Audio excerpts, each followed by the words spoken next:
እንኳን ለጸሎተ ሐሙስ በሰላም አደረሳችሁ አደረሰን። በስመ አብ ወወልድ ወመንፈስ ቅዱስ አሐዱ አምላክ አሜን።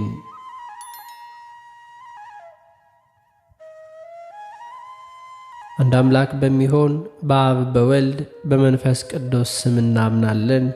ዛሬም ዘወትርም ለዘላለሙ አሜን።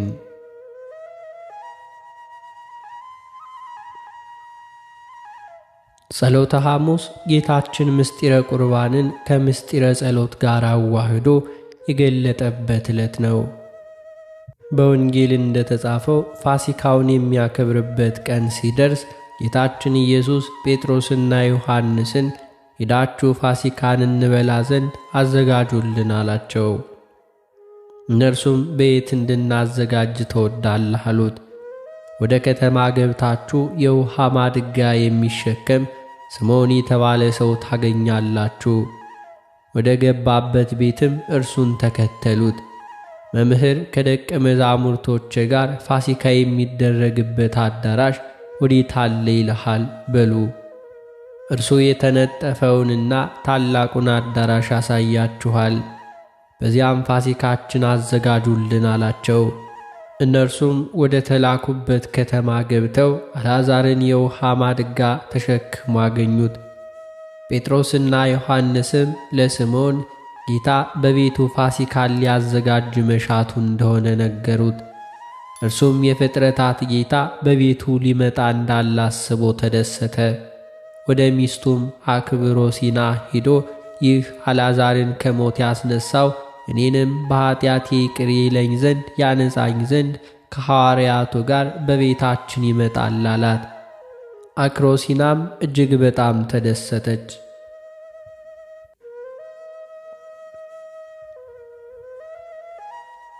ጌታችንም ሲደርስ ከሐዋርያቱ ጋር በአንድነት መጣ።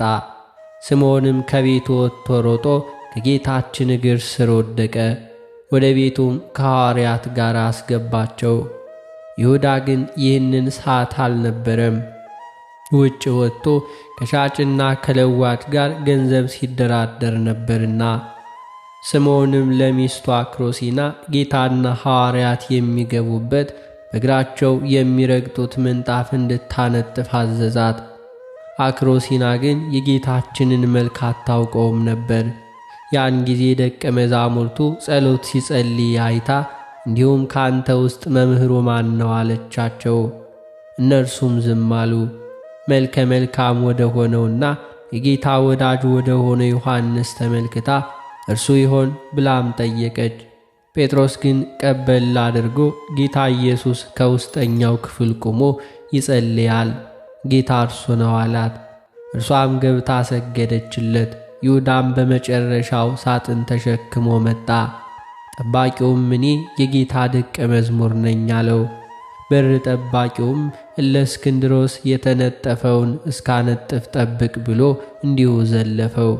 ልብሱንም አውጥቶ አስገባው።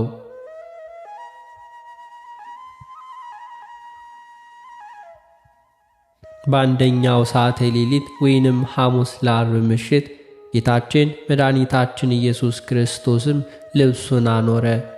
ማበሻ ጨርቅንም ሁሉ አንስቶ ወገቡን ታጠቀ።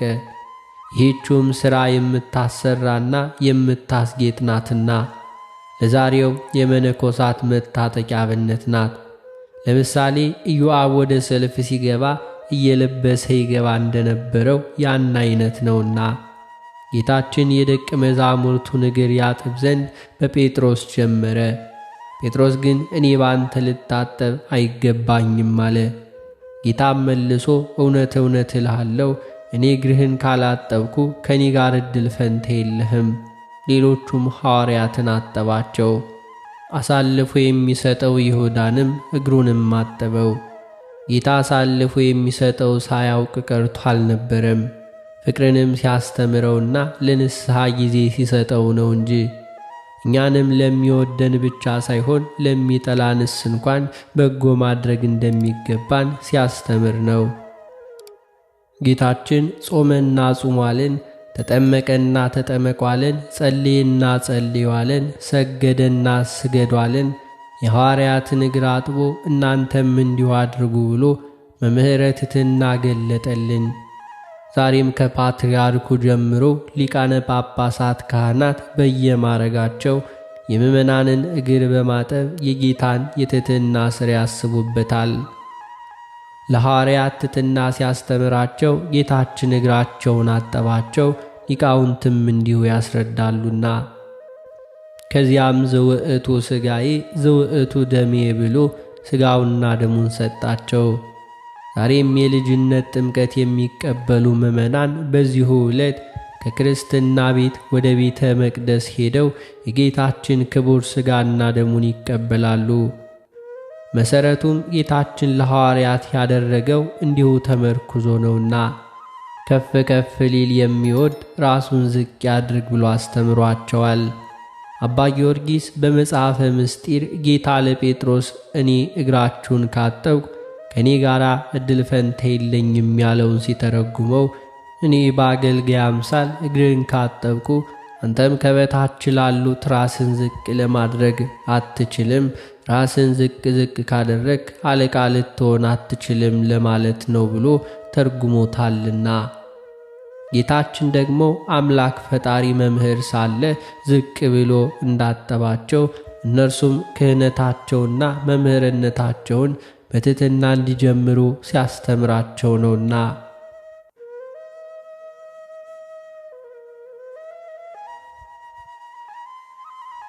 በሁለተኛው ሰዓተ ሌሊት ምሽትም ጌታችን ኅብስቱን ባርኮ ለ13 ፈትቶ ሰጣቸው። 13ኛውን እርሱ የሚቀበለው ነውና፣ ነገር ግን ለእርሱ የሚረባና የሚጠቅም አይደለም። ዘውእቱ ሥጋዬ ዘውእቱ ደሜ ብሎ ኅብስቱን ባርኮ ይህ ሥጋዬ ነው እንካችሁ ብሎ ወይኑንም ባርኮ ይህ ደሜ ነው እንካችሁ ጠጡ ብሎ ሰጣቸው። 13 አድርጎ መፈተቱ ሐዋርያት እንዳይገርማቸው